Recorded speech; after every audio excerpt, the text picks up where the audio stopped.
और इस देश के लिए जो उन्होंने अपने प्राण न्यौछावर किए, उन्होंने जो इतना बड़ा सेक्रीफाइस किया, उसको भुलाया नहीं जाए।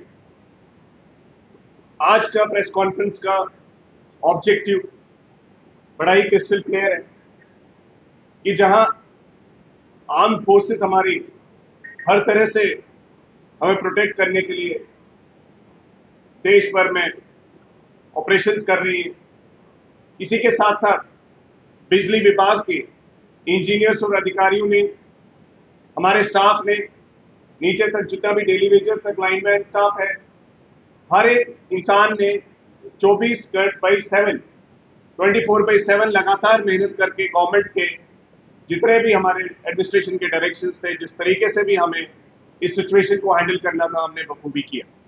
But at the same time it's a time of introspection कि हमारी जो ऑपरेशनल इस टाइम पे as far as power development department is concern, इसकी प्रिपेयर्डनेस कहां पे, क्योंकि हमारी जो एग्जीक्यूटिव इंजीनियर्स की वैकेंसीज है 126 में से 72 वैकेंसीज जो है वो इस टाइम पे पोस्ट खाली पड़ी हुई है। हमारे सब ट्रांसमिशन डिवीजन जो है उसमें अभी एडिशनल चार्ज सिस्टम पे काम चलाया जा रहा है। हमारे प्रोजेक्ट डिवीजन में 8 में से सिर्फ 2 एग्जीक्यूटिव इंजीनियर्स हैं। हमारे ट्रांसमिशन में 8 में से सिर्फ 2 एग्जीक्यूटिव इंजीनियर्स हैं। यहां तक की सिचुएशन ये है कि टीएलएमडी उधमपुर, जो ट्रांसमिशन डिवीजन उधमपुर है, इतना बड़ा डिवीजन, आप खुद समझिए उसकी जुरिस्डिक्शन, और वो अभी सुपरिटेंडेंट इंजीनियर जो कश्मीर में पोस्टेड है उनको हैंडल करना पड़ रहा है because the people have not been posted. मेरी सरकार से बार बार ये अपील करना चाहता हूं, आज स्पेसिफिकली हम वैकेंसी पोजीशन को लेके ऑपरेशनल प्रिपेयर्डनेस के पॉइंट ऑफ व्यू से भी ये गवर्नमेंट तक मैसेज पहुंचाना चाहते हैं कि जो हमारे चीफ इंजीनियर्स हैं, more than 50% are vacant. SC जो है हमारे मोर देन 50%, 36 में से 1920 के करीब हमारे एससी जो है खाली पड़े हुए हैं। हमारे एडब्ल्यू 148 के अराउंड खाली पड़े हुए हैं। 450 से ज्यादा जूनियर इंजीनियर्स जो है वो वैकेंसीज खाली पड़ी हुई है। हमारे लाइनमैन हजारों में वैकेंट पोस्ट हैं। हम जब इस माहौल में जंग की स्थिति में थे तो हमारे हर एक इंसान ने 3 गुना 4 गुना भी अपने को एक्सर्ट करके ये इंश्योर किया कि गवर्नमेंट के हर एक गाइडलाइंस को एनफोर्स किया जाए और उसको मेंटेन किया जाए और अनइंटरप्टेड पावर मेंटेन की जाए।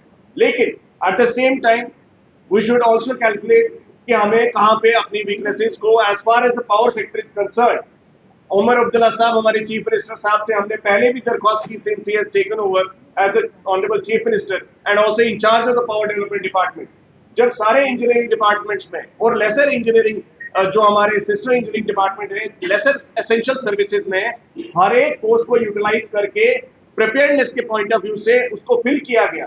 But as far as PDD is concern, यहाँ पे कोई भी एक रिफ्यूज ले लिया जाता है कि कोई लिटिगेशन है, कोई कुछ है। भाई सरकार का ये काम बनता है कि जो भी ऐसे बॉटलनेक्स है उनको या तो रिजॉल्व करे या ऐसा स्टेप निकाले जिससे हमारी ऑपरेशनल कैपेबिलिटीज में कोई कमी नहीं आए।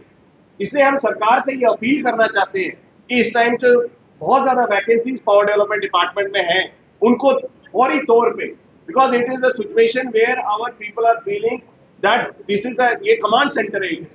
पावर डेवलपमेंट डिपार्टमेंट को आप इस तरीके से नहीं चला सकते। ये बहुत ही एसेंशियल सर्विसेज है। हम बार बार सरकार का संज्ञान इसकी तरफ आज भी ले जाना चाहते हैं क्योंकि वी आर ऑल्सो कॉमरेड्स। हम लोग भी इस देश की जनता के साथ और स्ट्रांगली आर्म फोर्सेस के साथ बैक करने के लिए 24 घंटा खड़े हैं। लेकिन हमारा भी सरकार को टेक्निकल पॉइंट ऑफ व्यू से बताना बहुत जरूरी है कि आपकी जो ऑपरेशनल प्रिपेयर्डनेस है as far as the power sector is concern, उसमें कहीं ना कहीं मैन पावर को आप इतना लाइटली नहीं लीजिए। एट द सेम टाइम हमारी एस्टैब्लिशमेंट कमेटी की मीटिंग जो थी 20 जनवरी को हुई, आप यकीन मानिए 4 महीने से मिनट्स ऑफ मीटिंग अभी तक इशू नहीं हुए। ये एक यूटी में एक पहला ऐसा इंसिडेंट होगा, ऐसा एक वाक्य होगा जहां पे एस्टैब्लिशमेंट कमेटी हाईएस्ट बॉडी की मिनट्स तक इशू नहीं होते हैं, जिसमें रेगुलराइजेशन के इशू को